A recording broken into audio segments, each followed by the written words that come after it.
the Nintendo DS. This is honestly one of my favorite video game systems of all time, handheld or otherwise. I just think there's such a wide variety of quirky and unique games on the thing, and I almost think of it as like the PS1 of handheld systems because there's so many RPGs and also so many weird games, and that's because of the touch screen, the dual screens, and all the random little features of the DS, like the microphone. Not to mention that it was very easy to develop for and very cheap to develop for as well. This box is actually my original, not launch unit, but very close to launch unit box for the DS, and you can tell that because it comes with the Metroid Prime Hunter's First Hunt demo. And this demo was honestly one of the main reasons I bought the DS, because I was such a big Metroid fan at the time. I actually wanted a PSP originally, like really bad, but that was coming out a year later, and I couldn't wait for a new system, so I picked up the Nintendo DS, and it was worth it. The launch was a little bit dry on software, but the system ended up being amazing with, like I said, so many cool and unique games. The problem is, the DS, the hardware was not that great to begin with. It was big, it was kind of chunky, it wasn't a looker. And one of the biggest issues was those dual screens. They were really dim, especially when you compared them to things like the Game Boy Advance Micro or the Game Boy Advance SP with the brighter backlit screens. Those screens looked infinitely better than the Nintendo DS, and this was the next-gen hardware. This was the new thing out, so it was weird that the DS was being shown up by these two systems from a previous generation. So, Nintendo being Nintendo, you know they love their hardware revisions, especially for handhelds. They were like, okay, we're gonna make something new, and they did make something new. That new thing was the DS Lite. This system was an upgrade to the original DS in so many ways, pretty much in every conceivable way. It looked sleeker, it just looked way more modern, way more beautiful. The screens, like I mentioned, are vastly improved. They're so much brighter now. It still has the GBA slot, which the DSi took away later on. And, it was just a great system. It pretty much hit all the notes that they needed to for an upgraded DS system. And this is probably the most popular DS system. At least it probably sold the most comparatively to everything else. The only issue with the original DS Lite was it was prone to some hinge issues. So if you check on the secondary market, there's a ton of DS Lites with broken hinges, and that's a problem. But other than that, if you took care of this thing, it was a great system.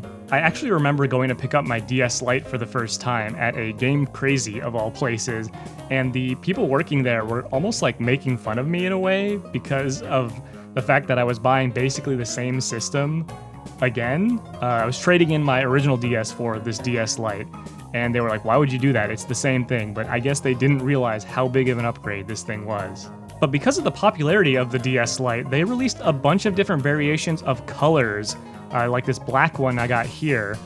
They also released some that were just kind of like black on the bottom, and on the top they had red or blue, things like that. And they also had some special edition systems as well. One of the most popular ones is the Zelda Phantom Hourglass edition that has the Triforce in the corner. That one's really pretty. And they also have the Mario edition DS Lite that's red, and it has a little Mario logo on the corner. And I think they also released like a Nintendogs one that has a puppy paw print on it.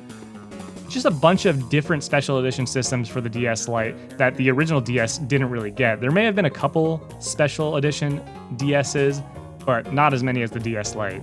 One of the weirdest special edition systems they did, and the reason I'm making this video, was this thing. This is just a lime green Nintendo DS Lite, and I absolutely love this color. It reminds me of the original Revolution green color that they first showed off. That one never came out, but this kind of takes that color and puts it on the DS Lite, and I think it looks beautiful. I love this thing. Super, super nice shade of green. And it did come with this little case here. That's really nice. It's like a fabric-y style case.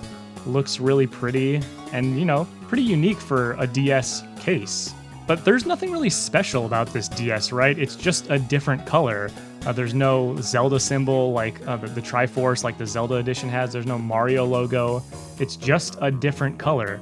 So you're probably wondering then, what makes this special edition release so weird, like I said?